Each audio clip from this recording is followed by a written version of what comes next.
Hello guys, मैं हूं आरिफ मीर और स्वागत करता हूं आपका अपने YouTube channel Arif Mir chemistry पर। उम्मीद करता हूं आप सब खैरियत से होंगे और अपनी प्रिपरेशन जो है वो सीरियसली कर रहे होंगे। तो चलिए बिना टाइम वेस्ट करते जो है आज का लेक्चर शुरू करते हैं। अभी तक हम से सीख चुके हैं क्या केमिस्ट्री क्या है, केमिस्ट्री किस लिए पढ़ी जाती है, क्या केमिस्ट्री की सिग्निफिकेंस है, स्कोप है, इंपॉर्टेंस क्या है केमिस्ट्री की, और उसके साथ केमिस्ट्री किस तरह से ओरिजिनेट हुई, क्या उसके अंदर डेवलपमेंट्स हुई और किस तरह से वो मॉडर्न केमिस्ट्री की फॉर्म आज ले चुकी है। आज का जो हमारा मेन टॉपिक रहेगा वो रहेगा कि केमिस्ट्री के लिए की क्या क्या मेन ब्रांचेस हैं, branches, major branches of chemistry. आज का जो हमारा मेन टॉपिक रहेगा वो रहेगा major branches of chemistry. Chemistry की क्या क्या ब्रांचेस हैं, देखिए, फॉर बेटर अंडरस्टैंडिंग। अब चूंकि केमिस्ट्री जो है एक वास्ट सब्जेक्ट है, तो फॉर बेटर अंडरस्टैंडिंग के लिए, फॉर बेटर अंडरस्टैंडिंग और कन्वीनियंस के लिए, for better understanding of subject के लिए क्या किया गया है, for better understanding of subject, for better understanding of subject, chemistry को जो है it has been divided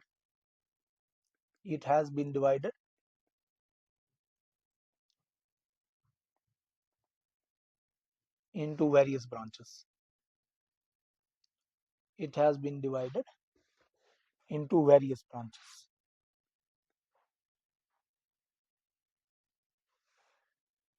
Into various branches. जैसे क्या क्या ब्रांचेस हैं जिनमें इसको डिवाइड किया गया है। सबसे पहले इंपॉर्टेंट ब्रांच जो है आपकी ऑर्गेनिक केमिस्ट्री, हम सबको डिटेल में डिस्कस करेंगे। दूसरी आपकी इनऑर्गेनिक केमिस्ट्री,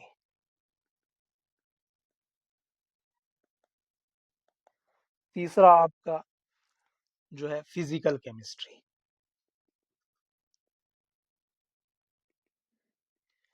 फिजिकल केमिस्ट्री, उसके बाद आपकी analytical chemistry,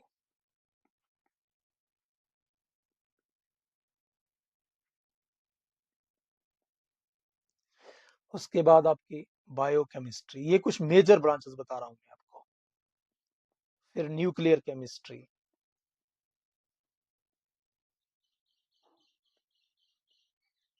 these are the some major branches chemistry की, जो बेटर अंडरस्टैंडिंग के लिए जिसमें केमिस्ट्री को डिवाइड किया गया है, ताकि जैसे आपको देखा कहता है कोई भी आपके किसी भी हर एक सब्जेक्ट को जो है डिवाइड किया जाता है अलग अलग ब्रांचेस में, इसी तरह से आपकी केमिस्ट्री जो है इसको भी डिवाइड किया गया है किसमें, कुछ ब्रांचेस के अंदर, ताकि आप उसको आसानी के साथ अपनी कन्वीनियंस के लिए और उसको आसानी से आप उसको समझ सकें। ये मेजर ब्रांचेस हैं। अब देखिए, सबसे पहले हम डिस्कस करते हैं ऑर्गेनिक और इनऑर्गेनिक केमिस्ट्री को। ऑर्गेनिक और इनऑर्गेनिक केमिस्ट्री ये क्या है, ऑर्गेनिक और इनऑर्गेनिक केमिस्ट्री के बारे में हम बात करते हैं। Organic and inorganic chemistry. देखिए, सदियों पहले क्या हुआ, जो आपके पास कंपाउंड्स थे, जो आपके पास कंपाउंड्स थे, मैं ऐसे कह सकता हूं कि मोर देन अ सेंचुरी एगो जो कंपाउंड्स थे आपके पास, वो डिवाइड किए गए। जितने भी सब्सटेंसेस थे, जितने भी सब्सटेंसेस थे, all the substances more than a century ago, more then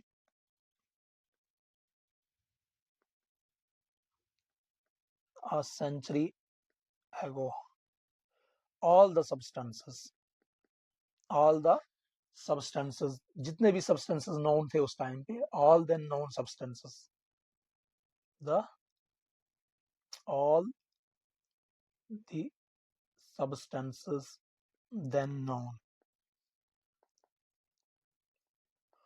उनको क्लासिफाई किया गया on the basis of source. किसकी बेसिस पे क्लासिफाई किया गया, on the basis of source, on the basis of their source, कि कहां से वो ऑब्टेन हो रहे हैं, सोर्स ऑफ ऑब्टेन, कहां से वो ऑब्टेन हो रहे हैं, कहां से वो ऑब्टेन हो रहे हैं।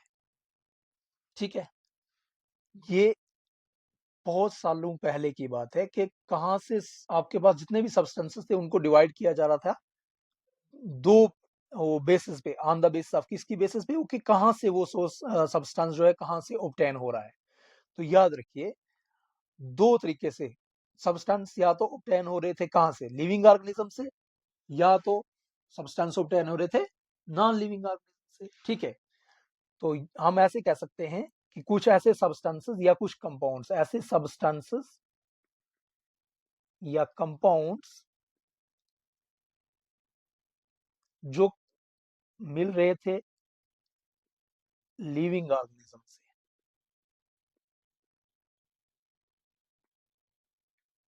और कुछ मिल रहे थे नॉन लिविंग ऑर्गेनिज्म से।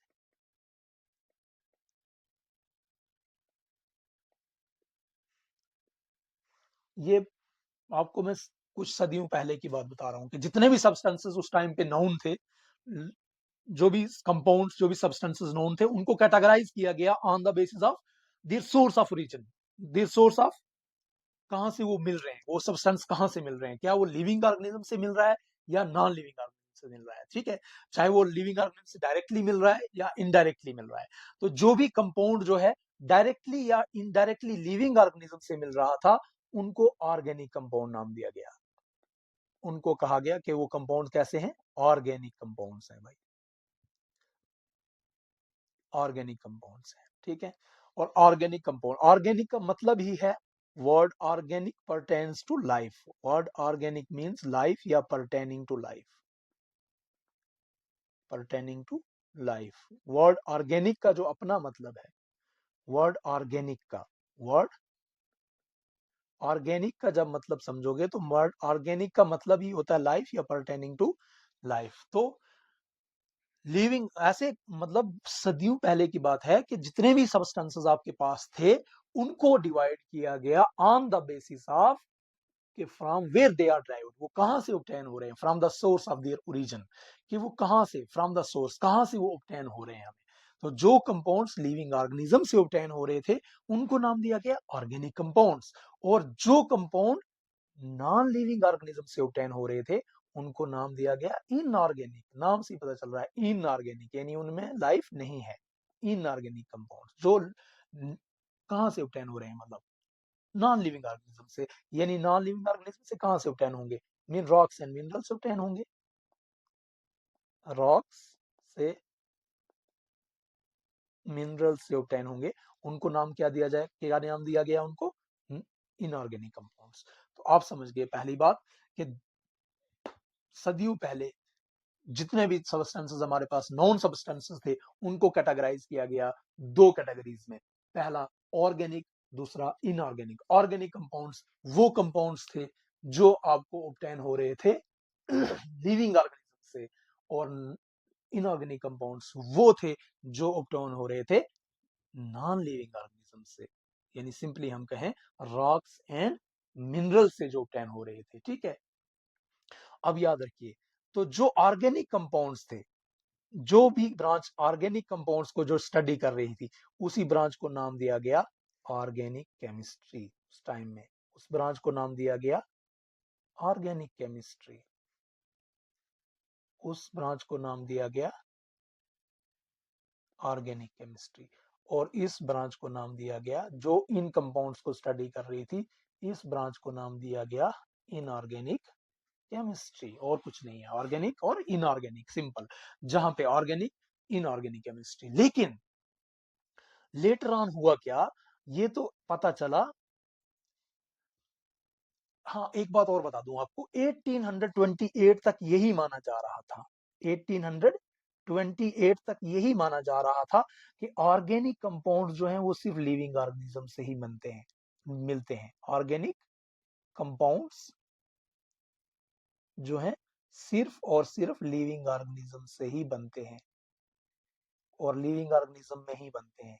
लिविंग ऑर्गेनिजम्स के अंदर ही फॉर्मेशन होती है उनकी, लिविंग ऑर्गेनिज्म के अंदर ही बनते हैं। 1828 तक यही चीज मानी जा रही थी। लेकिन 1828 में कौन आता है, वोलर एक साइंटिस्ट आता है। 1828 में फ्रेडरिक वोलर एक साइंटिस्ट आता है, Friedrich Wohler, Friedrich Wohler, Friedrich Wohler, Friedrich Wohler, WOH LER, Friedrich Wohler, इन्होंने यूरिया सिंथेसाइज कर दिया। यूरिया इन्होंने सिंथेसाइज किया लैब में इनऑर्गेनिक कंपाउंड से, ठीक है। इन्होंने यूरिया को सिंथेसाइज कर दिया। यूरिया को, एक वेल नोन ऑर्गेनिक कंपाउंड है, यूरिया इन्होंने सिंथेसाइज किया। एक well known organic compound, well known organic compound था, एक वेल नोन, एक वेल नोन ऑर्गेनिक कंपाउंड को सिंथेसाइज कर डाला इन लैब, इन लेबोरेटरी। तब पता चल गया, तब इस चीज को यहां तक कहते थे कि ये वाइटल फोर्स थ्योरी। कोई माना जाता था कि लिविंग ऑर्गेनिज्म में कोई एक वाइटल फोर्स है, कोई एक मिस्टीरियस फोर्स है। याद रखिए, इधर तक माना जाता था, 18th सेंचुरी तक ये माना जाता है था कि लिविंग ऑर्गेनिजम्स के अंदर कोई मिस्टीरियस फोर्स पाई जाती है भाई, जो मिस्टीरियस फोर्स हम लेबोरेटरी के अंदर नहीं बना सकते, तो इसलिए ऑर्गेनिक कंपाउंड्स को हम कहां नहीं बना सकते, लेबोरेटरी के अंदर नहीं बना सकते। ये 1880 28 तक की बात है, लगभग 18 सेंचुरी तक की यही माना जा रहा था कि लिविंग ऑर्गेनिजम्स के अंदर कोई ऐसी स्पेशल फोर्स है, कोई मिस्टीरियस फोर्स है, वाइटल फोर्स है, जिस फोर्स को हम लैब के अंदर क्रिएट नहीं कर सकते। That's why we can not synthesize the organic compounds in lab. लेकिन होता क्या है, होता क्या है, 1828 के अंदर वोलर एक साइंटिस्ट आते हैं, वो क्या कर डालते हैं, वो यूरिया को सिंथेसाइज कर डालते हैं, एक वेल नोन ऑर्गेनिक कंपाउंड को सिंथेसाइज कर डालते हैं लेबोरेटरी में। तो तब जो है वाइटल फोर्स थ्योरी, ये जो थी थ्योरी, ये खत्म हो जाती है। तब लोगों को पता चलता है, बाकी साइंटिस्ट को, कि नहीं भाई ऐसा नहीं है, ऑर्गेनिक कंपाउंड्स को लैब में सिंथेसाइज किया जा सकता है। ऑर्गेनिक कंपाउंड सिर्फ वो कंपाउंड्स नहीं है जो लिविंग ऑर्गेनिज्म नहीं बनते हैं, ऐसा ही नहीं है सिर्फ, ठीक है। फिर ऑर्गेनिक कंपाउंड्स को दोबारा से डिफाइन करने की जरूरत पड़ी कि नहीं भाई, अब तो ऐसा नहीं है कि ऑर्गेनिक कंपाउंड सिर्फ वहां पे ही मिल रहे हैं, कहाँ पे, लैब में सिर्फ लिविंग ऑर्गेनिज्म से ही मिल रहे हैं। तो फिर इनको देखा गया कि ऑर्गेनिक कंपाउंड्स क्या कंपाउंड्स हैं, तो फिर ये पाया गया कि ऑर्गेनिक कंपाउंड्स ऐसे कंपाउंड्स होते हैं जिनके अंदर कार्बन और हाइड्रोजन पाया जाता है। जनरली, जनरली ऐसे कंपाउंड्स होते हैं जिनके अंदर carbon and hydrogen as essential elements पाए जाते हैं, एज एसेंशियल एलिमेंट्स पाया जाता है, जनरली एसेंशियल एलिमेंट्स की फॉर्म में पाए जाते हैं। तो फिर इस तरह से ऑर्गेनिक कंपाउंड्स ये हो गया। तो फिर ऑर्गेनिक केमिस्ट्री ऐसी ब्रांच बन गई केमिस्ट्री की जो डील कर रही है उन कंपाउंड्स के साथ जिनके अंदर कार्बन एंड हाइड्रोजन है। तो अब चलिए समझते हैं थोड़ा सा यहाँ से ब्रांचेस को। पहले अब आप समझ गए होंगे, ऑर्गेनिक केमिस्ट्री पहले डील कर रही थी किसके, किन कंपाउंड्स के साथ, ऑर्गेनिक कंपाउंड्स के साथ। इनऑर्गेनिक केमिस्ट्री इनऑर्गेनिक कंपाउंड्स के साथ। ऑर्गेनिक कंपाउंड्स कौन से कंपाउंड्स थे, जो पहले सिर्फ लिविंग ऑर्गेनिज्म से मिला करते थे, और इनऑर्गेनिक कंपाउंड्स वो कंपाउंड्स जो नॉन लिविंग ऑर्गेनिज्म से मिला करते थे। और ऑर्गेनिक कंपाउंड्स चूंकि 1828 तक यही माना जा रहा था कि सिर्फ ये लिविंग ऑर्गेनिज्म से ही मिलते हैं, लेकिन बाद में पता चला कि नहीं, लिविंग ऑर्गेनिज्म से ही नहीं मिलते हैं। ये वोलर ने बता दिया कि नहीं भाई नहीं, वो ये वहां से भी मिल सकते हैं। कहाँ से मिल सकते हैं, ये तो वहां से भी मिल सकते हैं, ये तो हम बना सकते हैं, लैब के अंदर भी बना सकते हैं इनको भाई, सिर्फ वहीं से नहीं मिलते हैं, या तो हम लैब के अंदर भी बना सकते हैं। तो जब पता चल गया लैब के अंदर भी बना सकते हैं, तो फिर पता चला कि इसको तो अब दोबारा से डिफाइन करने की जरूरत पड़ गई ऑर्गेनिक कंपाउंड्स को। ऑर्गेनिक कंपाउंड्स क्या होते हैं, फिर इनको जब दोबारा से देखा गया तो पता चला कि ऑर्गेनिक कंपाउंड्स वो कंपाउंड्स होते हैं जिनके अंदर कार्बन और हाइड्रोजन जो है एसेंशियल एलिमेंट्स पाए जाते हैं। तो फिर ऑर्गेनिक केमिस्ट्री को दोबारा से डिफाइन किया गया, ऑर्गेनिक कंपाउंड्स को दोबारा से डिफाइन किया गया कि ये ऐसे कंपाउंड्स हैं जिन कंपाउंड्स के अंदर कार्बन और हाइड्रोजन एज एसेंशियल एलिमेंट पाए जाते हैं, ठीक है। तो अब हम डिफाइन करते हैं दोबारा से ऑर्गेन, मतलब जो आपकी ऑर्गेनिक केमिस्ट्री है, तो organic chemistry is that branch of chemistry. Organic chemistry जो है ऐसी ब्रांच है केमिस्ट्री की, वो क्या है, which deals with the study of carbon containing compounds or carbon containing compounds especially having carbon hydrogen bonds, ठीक है। तो अब हम पहली ब्रांच देखते हैं, आपकी जो मेन ब्रांच है, that is organic, organic chemistry. तो अब नए तरीके से डिफाइन किया गया ऑर्गेनिक केमिस्ट्री को, वो क्या है, ऑर्गेनिक केमिस्ट्री डील्स विद, ये किसके साथ डील करती है, ये ऐसी ब्रांच है जो डील करती है, deals with, deals with the study of, इतना भी याद रखेंगे तो बहुत है, deals with the study of carbon containing compounds,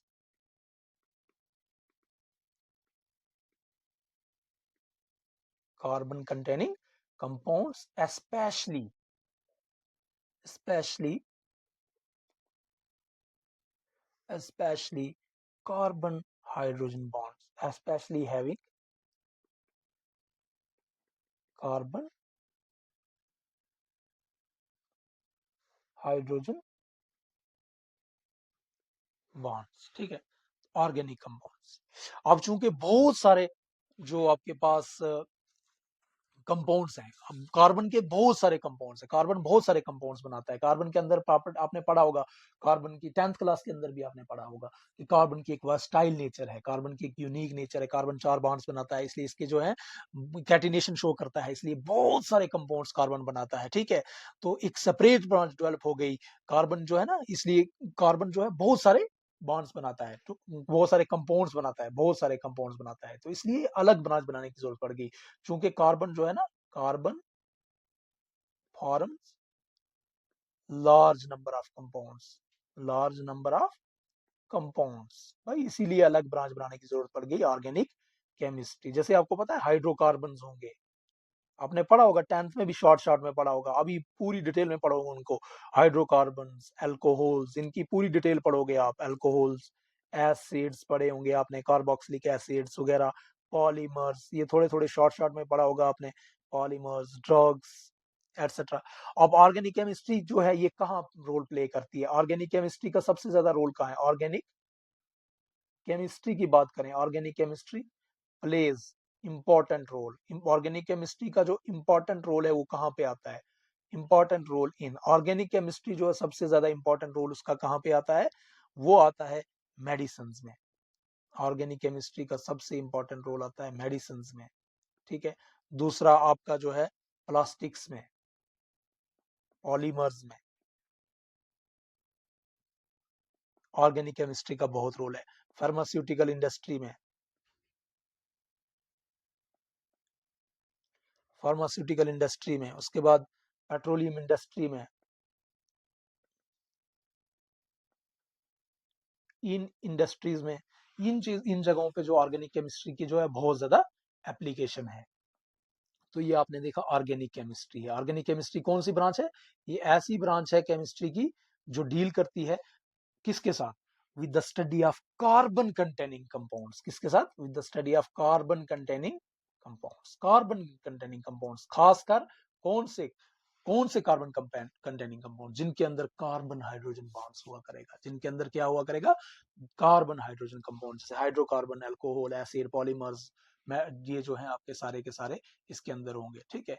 आपके वो जो है एल्डिहाइड्स, कीटोन्स, ये सारे के सारे इसके अंदर आ जाएंगे। एल्डिहाइड्स, कीटोन्स, सारे के सारे इसके अंदर पड़े जाएंगे ऑर्गेनिक केमिस्ट्री के अंदर। तो पहली ब्रांच आपने सीखी organic chemistry, deals with the study of carbon containing compounds, carbon containing compounds, ठीक है। दूसरी आपकी ब्रांच जो है that is inorganic chemistry.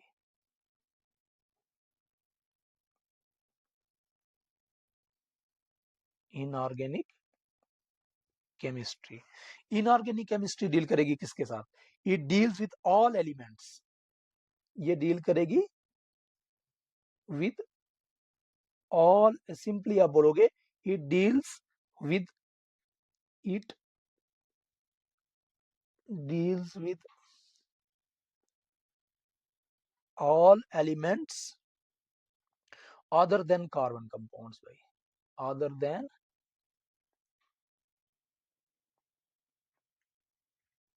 Carbon के कंपाउंड्स को छोड़ के जो है बाकी सारे ही कंपाउंड्स के साथ डील करेगी। मेटल्स एंड नॉन मेटल्स के साथ डील करेगी, मेटल्स एंड नॉन मेटल्स के साथ, क्योंकि यही एक्सट्रैक्ट होते हैं वहां से, रॉक्स एंड मिनरल्स से, नॉन लिविंग वाली थिंग से जो है। मिनरल्स एंड साल्ट्स के साथ डील करेगी ये चीज, मिनरल्स एंड साल्ट्स के साथ डील करेगी इनऑर्गेनिक केमिस्ट्री, ठीक है।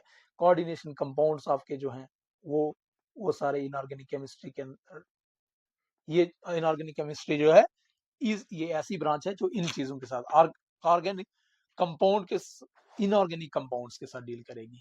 ऐसे कंपाउंड जो नॉन लिविंग ऑर्गेनिज्म से ऑब्टेन हो रहे हैं, जो कहां से ऑब्टेन हो रहे हैं? इनऑर्गेनिक सोर्सेस से, यानी नॉन लिविंग सोर्सेस से ऑब्टेन हो रहे हैं, ठीक है। तो अदर देन कार्बन कंपाउंड्स को छोड़ के अगर हम बात करें तो ये उनके साथ डील करेगी आपकी इनऑर्गेनिक केमिस्ट्री, इनऑर्गेनिक केमिस्ट्री, ठीक है। उसके बाद तीसरी आती है आपकी फिजिकल केमिस्ट्री, अहम अहम ब्रांच, बहुत इंपॉर्टेंट ब्रांच फिजिकल केमिस्ट्री। हम जो आपकी 11th क्लास का पहला चैप्टर पढ़ने जा रहे हैं, ये फिजिकल केमिस्ट्री से ही रिलेटेड है। आपका पहला चैप्टर फिजिकल केमिस्ट्री जो है आपका फिजिकल केमिस्ट्री, ये किसके साथ डील करती है? ये डील करती है, it deals with laws and principles laws and principles governing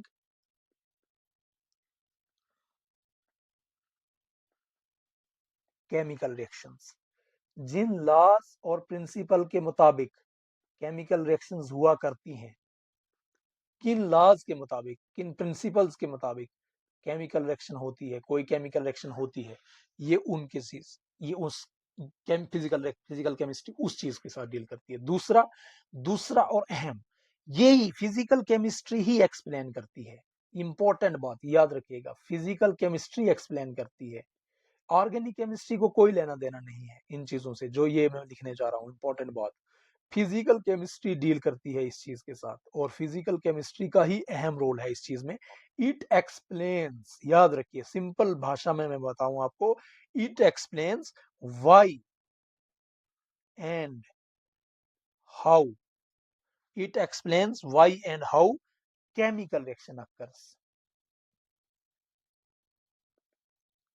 कोई रिएक्शन, केमिकल रिएक्शन, शॉर्ट में, और रिएक्शन को याद रखिएगा, शॉर्ट में आर एक्शन लिखो करूंगा मैं। It explains why and how chemical reaction occur. ये फिजिकल केमिस्ट्री एक्सप्लेन करती है कि भाई क्यों और कैसे केमिकल रिएक्शन हो रही है, ठीक है। तो एनर्जी चेंजेस वगैरह ये सारी चीजें इसमें डील होती हैं। Energy changes, physical chemistry in चीजों के साथ डील करती है। ये लॉज एंड प्रिंसिपल्स गवर्निंग, जो भी केमिकल रिएक्शन है उसकी इस लॉज के मुताबिक होगी, किन प्रिंसिपल्स के मुताबिक होगी, फिजिकल केमिस्ट्री उसके मुताबिक डील करती है। दूसरा का कैसे और क्यों केमिकल रिएक्शन हो रही है, ये जो है ये आपको फिजिकल केमिस्ट्री डील करेगी इसके अंदर। उसके बाद देखो आपका केमिकल काइनेटिक्स, दो चीजें आपकी होती हैं, एक केमिकल काइनेटिक्स होती है,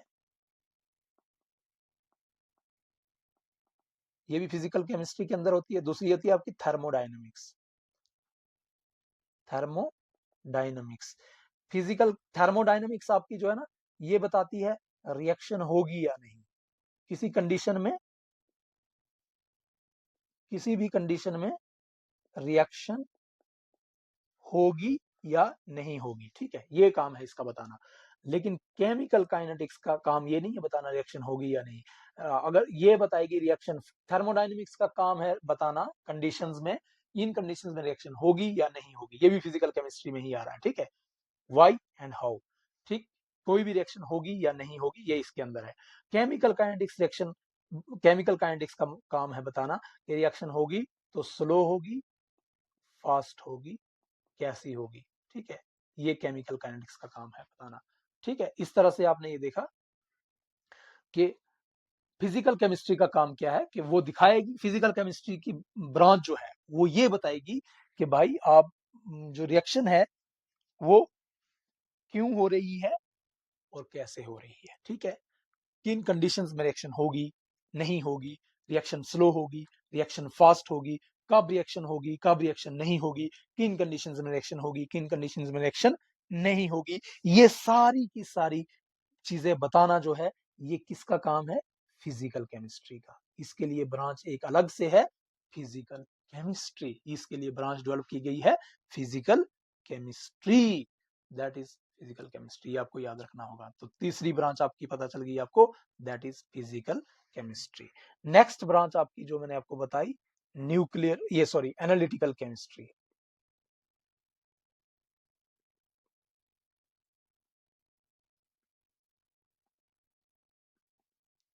एनालिटिकल केमिस्ट्री, देखो एनालिटिकल का काम रिएक्शन वैक्शन के साथ उतना ज्यादा नहीं है। एनालिटिकल का काम जो है, इट फोकसेस ऑन, ये किस पे फोकस करती है, इट फोकसेस ऑन, ये किस चीज पे फोकस करती है, ये फोकस करती है आइडेंटिफिकेशन ऑफ कंपाउंड्स पे, आइडेंटिफिकेशन ऑफ सब्सटेंसेस पे, identification of identification of substances पे फोकस करती है। इट फोकसेस ऑन आइडेंटिफिकेशन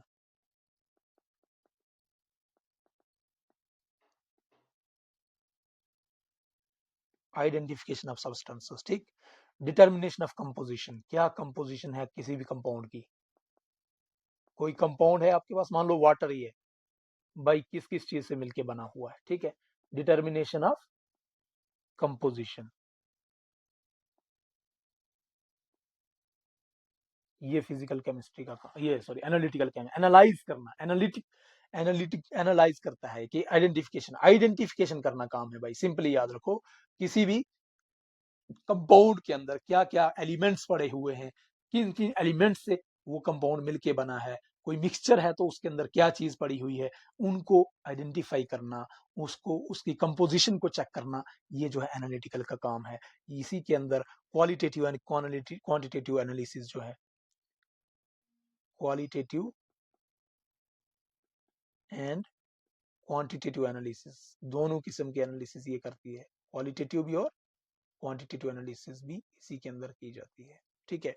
और यही चीज जो है वाइडली यूज होती है कहाँ पे, फूड टेस्टिंग वगैरह जो आपकी होती है, फूड टेस्टिंग जो आप करवाते हो, लेबोरेटरी टेस्टिंग को, इसमें एनालिटिकल केमिस्ट्री ही ऐसी ब्रांच है आपकी जो हेल्प करती है आपको, ठीक है।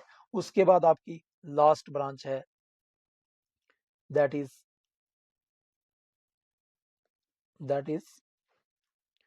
बायोकेमिस्ट्री।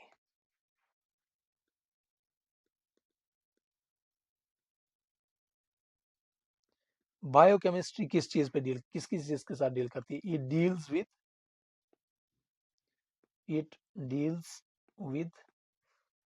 ये डील करती है केमिकल प्रोसेसेस क्या चल रहे हैं, it deals with chemical process in living organisms, chemical processes in living organisms, living organisms के अंदर क्या क्या प्रोसेसेस चल रहे हैं, ठीक है। क्या कैसे डाइजेशन हो रही है, कैसे आपका जो भी प्रोसेसेस लिविंग ऑर्गेनिजम्स के अंदर चल रहे हैं, वो सारे के सारे, ठीक है। यानी सिंपली और ऐसे भी बता सकते हैं हम आपको कि ये जो है ना, केमिस्ट्री को बायोलॉजी, केमिस्ट्री बायोलॉजी और मेडिसिन को कनेक्ट करती है, ऐसे बता सकता हूं मैं आपको। इट कनेक्ट्स, ये कनेक्ट करती है बायोकेमिस्ट्री, ये कनेक्ट करती है, इट कनेक्ट्स केमिस्ट्री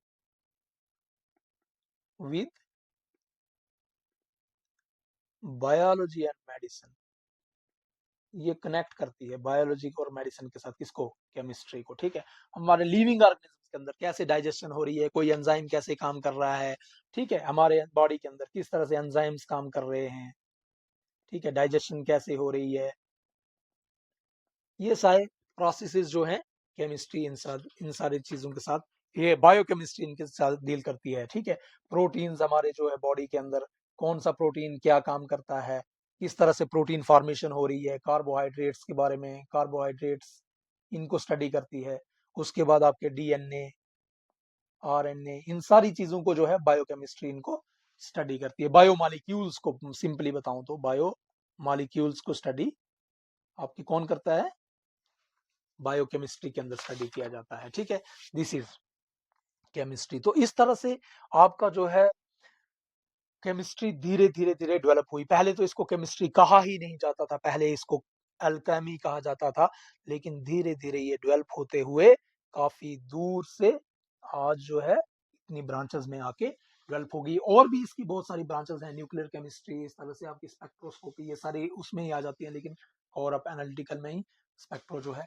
तो हम धीरे धीरे अब यहाँ से आगे चलते हुए सीखेंगे। यहाँ पे आपका हम कंक्लूड करते हैं इसको। तो कंक्लूसिव वे में आपको मैं बता दूं कि आपने सीखी अभी 5 ब्रांचेस मैन केमिस्ट्री की। पहली ब्रांच आपने देखी ऑर्गेनिक, दूसरा इनऑर्गेनिक, तीसरा जो है आपका फिजिकल, चौथी ब्रांच आपकी देखी चौथी एनालिटिकल, पांचवी बायो केमिस्ट्री। तो सबसे पहले मैंने आपको ये बताया कि जितने भी नॉन सब्सटेंसेस थे उनको कैटेगराइज किया गया था, ऑन द बेसिस ऑफ कि वो कहाँ से ऑब्टेन हो रहे हैं। तो जो लिविंग ऑर्गेनिज्म से ऑब्टेन हो रहे थे वो ऑर्गेनिक थे, जो नॉन लिविंग से ऑब्टेन हो रहे थे वो जो थे इनऑर्गेनिक थे। तो पहले पहले जो जो लिविंग से ऑब्टेन हो रहे थे उनको ऑर्गेनिक नाम दिया गया, ऑर्गेनिक कंपाउंड्स, जो नॉन लिविंग से तो इनऑर्गेनिक कंपाउंड्स नाम दिया गया उनको, ठीक है। अब ऑर्गेनिक कंपाउंड्स को जो ब्रांच स्टडी करने जा रही थी वो ऑर्गेनिक केमिस्ट्री हो गई, और दूसरी वाली इनऑर्गेनिक केमिस्ट्री हो गई। तो और 1828 तक यही माने जाना लगा कि सारे ऑर्गेनिक कंपाउंड्स जो हैं वो लिविंग ऑर्गेनिज्म के ही अंदर बनते हैं। क्यों बनते हैं? क्योंकि भाई लिविंग ऑर्गेनिज्म के अंदर कोई स्पेशल फोर्स है, मिस्टीरियस फोर्स है, दैट इज व्हाई ये जो है आपके यहीं पे फॉर्म होंगे। लेकिन 1828 के अंदर फ्रेडरिक वोलर आया, जिसने यूरिया बना लिया। वो एक वेल नोन ऑर्गेनिक कंपाउंड था और इनऑर्गेनिक कंपाउंड से बना के दिखा दिया उसने, लेबोरेटरी के अंदर बना के दिखा दिया। तो तब पता चला लोगों को, नहीं नहीं भाई, ये तो लेबोरेटरी के अंदर भी बन सकते हैं। ये तो गलत थे लोग जो आज तक बोल रहे थे। वाइटल फोर्स थ्योरी खत्म हो गई, मिस्टीरियस फोर्स सारी खत्म हो गई, ऐसा कुछ नहीं रहा।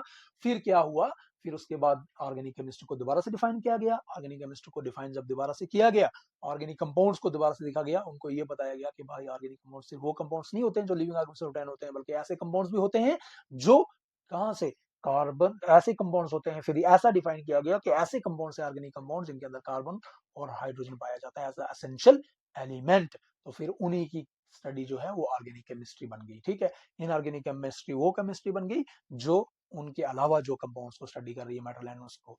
फिर उसके बाद फिजिकल केमिस्ट्री आपकी आ गई। फिजिकल केमिस्ट्री में आप वो देखोगे कि भाई फिजिकल केमिस्ट्री ऐसी केमिस्ट्री है जो एक्सप्लेन करती है कि कोई केमिकल रिएक्शन क्यों हो रही है, कैसे हो रही है और कब होगी, किन कंडीशंस में होगी, नहीं होगी, वो फिजिकल केमिस्ट्री आपको बताएगी। ठीक है, उसके बाद एनालिटिकल केमिस्ट्री जो है वो आइडेंटिफिकेशन ऑफ सब्सटेंसेस के बारे में बताएगी आपको, किस तरह से कौन से सब्सटेंस है, उसके अंदर क्या क्या एलिमेंट्स पड़े हुए हैं। और बायोकेमिस्ट्री जो है ये आपको बताएगी क्या क्या केमिकल प्रोसेसेस हैं लिविंग ऑर्गेनिज्म के अंदर, किस तरह से हो रहे हैं, बायोमोलिक्यूल्स के वगैरह के बारे में ये सारा बताएगी आपको बायोकेमिस्ट्री। तो यहीं पे हम आपका इसका ये जो ब्रांचेस का लेक्चर है यहीं पे कंक्लूड करते हैं। आई थिंक ब्रांचेस में इससे ज्यादा कुछ ज्यादा डीप जाने का है ही नहीं, ये मोर देन एनफ है। तो इसके बाद जो है अब नेक्स्ट विल स्टार्ट आपका जो 11th का नेक्स्ट शुरू हो जाता है इसके बाद मैटर। मैटर के बारे में अब हम, जो मेन चीज है मैटर, स्टडी ऑफ केमिस्ट्री है, क्या है स्टडी ऑफ मैटर, है ही क्या, केमिस्ट्री, स्टडी ऑफ मैटर। तो हम मैटर के बारे में जो है आप शुरू कर देंगे, इसके साथ में ही आपका जो नेक्स्ट लेक्चर आएगा वो आ जाएगा। नेक्स्ट मैटर के बारे में आ जाएगा, भाई मैटर क्या है, उसकी स्टेट्स क्या है, उसकी क्लासिफिकेशन क्या है। नेक्स्ट लेक्चर जो है आज या कल में उसके बारे में आ जाएगा। थैंक यू फॉर कोऑपरेशन, जुड़े रहिए और अच्छे से जो है पढ़ते रहिए, सीरियसली अपनी प्रिपरेशन को लीजिए। बाकी जो है मुझे पूरी उम्मीद है कि मैं जो आपको समझाऊंगा आपकी समझ में वो जरूर बैठेगा, इतनी सी उम्मीद मुझे पूरी है। सिर्फ आप जुड़े रहिए और कोशिश करिए कि हर लेक्चर को सुनिए, पूरा सुनिए, जरूर समझ में चीज आ जाएगी। केमिस्ट्री आपको मुश्किल नहीं लगेगी अगर जीरो से आप पूरा सुनना शुरू करोगे, लेक्चर को पूरा सुनोगे। पूरा लेक्चर को अगर सुनोगे तो मैं इतनी सी आपको श्योरिटी देता हूं कि आपको केमिस्ट्री मुश्किल नहीं लगेगी। चाहे कितना भी मुश्किल से मुश्किल टॉपिक होगा, मैं उसको आसान करके आपको समझा दूंगा और आप इसको इजिली आप बता दोगे कि नहीं सर, वाकई में हमें केमिस्ट्री जो है आसान लगना शुरू हो गई है, अब केमिस्ट्री हमें बोरिंग नहीं लग रही है। हाँ, लेक्चर तो सुनना पड़ेगा, उसके बगैर तो मुश्किल है फिर ऐसे। Thank you for cooperation.